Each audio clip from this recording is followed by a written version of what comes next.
She ducked under my umbrella, close enough that our shoulders touched, close enough that I could smell the rain in her hair. And before I could say a single word, she said it. Flat, sharp, not looking at me. Don't make this a moment. And I looked down at Vega, my rival. The person I'd spent 2 years trying to beat, standing pressed against my side under a black umbrella while the whole street came down in sheets around us. And I thought the most honest thought I'd had in 2 years. Too late. I already did. I didn't say it out loud. Not yet. But it was true. It had been a moment from the second she jogged toward me across that parking lot. It had probably been a moment for a lot longer than that, if I was being honest, which I usually wasn't. Let me tell you about Vega. Let me tell you how you fall for the one person you're supposed to be at war with. Her name was Danny Vega, but I never called her Danny. Nobody at work did.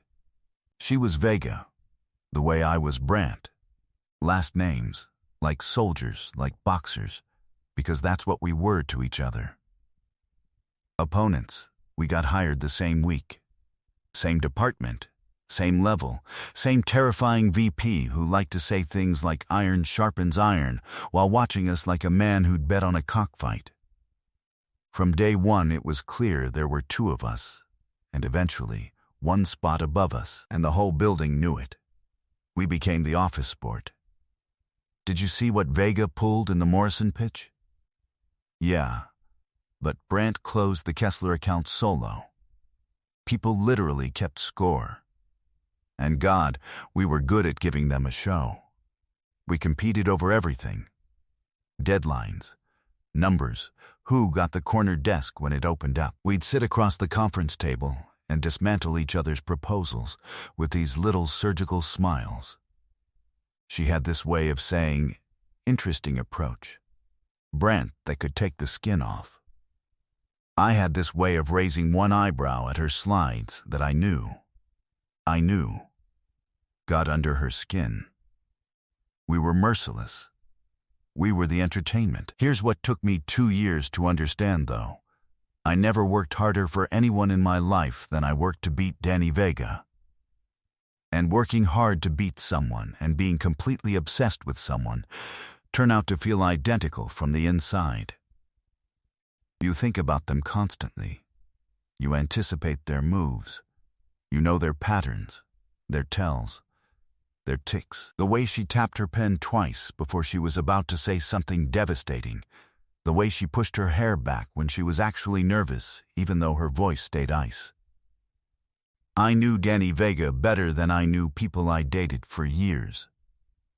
I knew her because I'd been studying her every day for 2 years, and I'd told myself the whole time that it was strategy. It wasn't strategy. It was attention. It was the most attention I'd ever paid another human being. I just had it filed under the wrong word.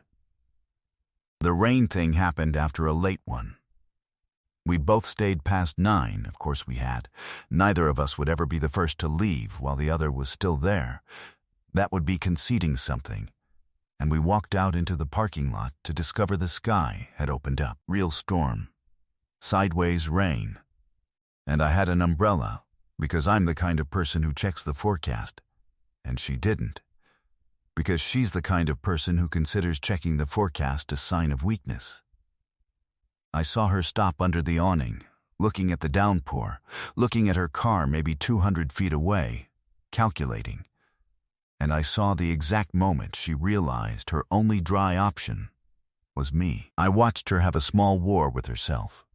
And then she squared her shoulders, walked over, and instead of asking, because Vega would never ask me for anything, she just said, "Your umbrella's bigger than it needs to be for one person. That's inefficient. I'm correcting it." And she ducked under. Our shoulders touched. And she said, "Don't make this a moment." And I thought, too late. We started walking. Slowly, Because you can't hurry two people crammed under one umbrella without one of them getting soaked, and neither of us was going to be the one who got soaked. So we went slow. Matched steps. Her arm against my arm, the rain roaring on the nylon over our heads, this loud private static that made the rest of the world disappear. And for about 30 feet we didn't say anything at all, which never happened. Vega and I always had something to say to each other, a jab, a score, a nice work on the thing, shame about the other thing. Silence between us was unheard of, and this silence had a texture to it, a charge. She broke it, quietly, not with a jab. She said the Kessler thing, last year, when you closed it solo. A pause. That was the best piece of work I've seen anyone in that building do. I told everyone it was luck. It wasn't luck. I knew it wasn't luck. She kept looking straight ahead into the rain.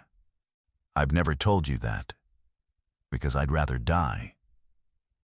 I nearly stopped walking. The Morrison pitch, I said. The one everyone still talks about. I went home that night and I couldn't sleep, because it was so good it scared me, because I didn't think I could do something that good. You made me better just by existing. I've hated you for 2 years, Vega, and I've never respected anyone more in my life. I've never told you that either. Same reason. I'd rather die. She let out this breath, half a laugh, and I felt it move through her whole body because she was pressed against me. We're idiots, she said.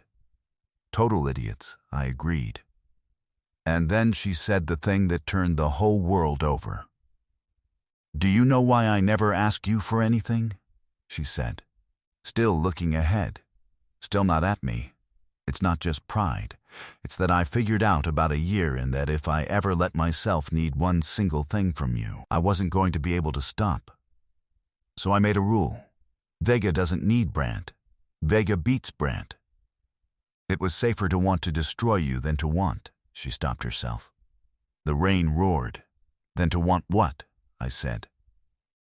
And Danny Vega, sharp, armored, undefeated Danny Vega, finally turned her head and looked up at me. Close, closer than we'd ever been, and her ice was completely gone, and she said, You know what? You've always known what. That's why the rivalry worked so well. It was the only way either of us could stand this close to the thing without having to admit it was there. I stopped walking. Right there in the middle of the parking lot, in the storm, under an umbrella built for one holding the two of us. You said don't make this a moment, I said. I did. I have to tell you something. I know, she said. You already did. And she was right. I had. From the second she jogged across that lot, I'd made it a moment. In my head, in my chest, in the 2 years of paying attention I disguised as strategy. So I said it out loud, finally, for real. I don't want to beat you, Danny, I said, Danny, the first time, and I watched what it did to her, to hear her own name from me. I never wanted to beat you. I wanted to be the person who got to see you win and not have to pretend I wasn't glad. I've been standing across a table from you for 2 years, wanting to be on your side of it. That's the whole thing.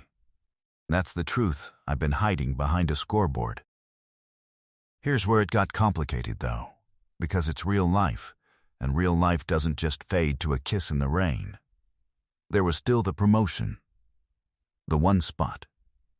The thing our VP had been dangling over both of us for 2 years like a carrot on a very long, very cruel stick. And Danny, standing there under the umbrella, said, There's something you need to know before this goes any further, because it might change it. She took a breath. 3 weeks ago I was in his office, and he told me, in confidence, very warm, very fatherly, that the promotion was basically mine, that I just needed to keep the pressure on Brandt through the end of the quarter. Keep pushing you. Keep the competition hot. She watched my face, and by the look you're making right now, I'm guessing he told you the exact same thing. He had. Word for word. It's basically yours. Just keep the pressure on Vega. We stood there in the rain and did the math out loud, and it was ugly and it was clarifying all at once. There was never a real contest the way we thought. There was a manager who'd figured out that two people who thought they were fighting for one prize would each do the work of three people trying to win it. He'd been playing us against each other for 2 years, feeding us both the same private promise. Because a rivalry is free labor. Our whole war had been manufactured. We'd been so busy fighting each other, we never once compared notes, because comparing notes is what allies do, and he'd made very sure we thought we were enemies. Danny started laughing, not a happy laugh. The other kind, the stunned kind. We hated each other for him, she said. We handed him 2 years of our lives fighting over a chair he was never going to give either of us. So what do we do? I said. And she looked up at me, and the laugh turned into something fierce and clear, and she said, simple. We stop being rivals. We're terrible at it anyway. Turns out we've been in love the whole time. And then we go be good somewhere that doesn't run on setting people against each other. That's more or less what we did. Not that night.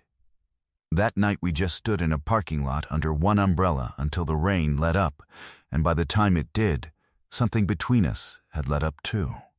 This 2-year-long tension that finally got to stop being a fight and got to be the other thing it had always secretly been. Within a few months, we'd both left. Not dramatically, no burning bridges. We just quietly went somewhere else. Separately at first. And it turns out that when Danny Vega and I aren't spending all our energy trying to destroy each other, we are, combined, kind of unstoppable. A year later, we were working together on the same side of the table for the first time in our lives, and watching her win with me instead of against me is, I'm not exaggerating, one of the great pleasures of my existence. I finally got the thing I'd wanted under that umbrella, to be on her side of the table. The VP, I hear, tried the same trick on the next 2 people he hired. I hear it didn't take as well. I like to think we broke something in the machine on our way out. She still won't ask me for anything, by the way. 3 years together and Danny Vega will physically struggle rather than say, "Can you help me?" Some armor doesn't come off all the way, and I've made my peace with that. But now, when it's raining and she's got no umbrella, she doesn't have to ask. She just walks over and ducks under mine like it's the most natural thing in the world. Shoulder against my shoulder. And she doesn't say, "Don't make this a moment anymore." Now she says, "Okay, you can make it a moment." And I always do. So here's what 2 years of rivalry finally taught me. Sometimes the person you're fighting the hardest is the person you're closest to. And you can't tell the difference from the inside because obsession and attention wear the same face. All that energy I spent trying to beat Danny Vega was just love that didn't know it was allowed to be love. So, it dressed up as war. And watch out, because there are people who'll use that, who'll set you against someone and keep you both too busy fighting to ever notice you were supposed to be on the same side. A rivalry is a wonderful place to hide a feeling, and a wonderful thing for someone else to exploit. We fought for 2 years over a prize that didn't exist, when the actual prize was standing right across the table, saying, "Interesting approach, Brant," in a voice that was trying so hard not to feel something. If there's someone you can't stop competing with, someone who lives in your head rent-free under the label rival, ask yourself, gently, whether you filed them under the wrong word. Whether all that attention is really strategy, whether you'd rather beat them or stand next to them, shoulder to shoulder, under one umbrella, in the rain. And if they ever duck under and tell you not to make it a moment, make it a moment. Odds are, you already have. End.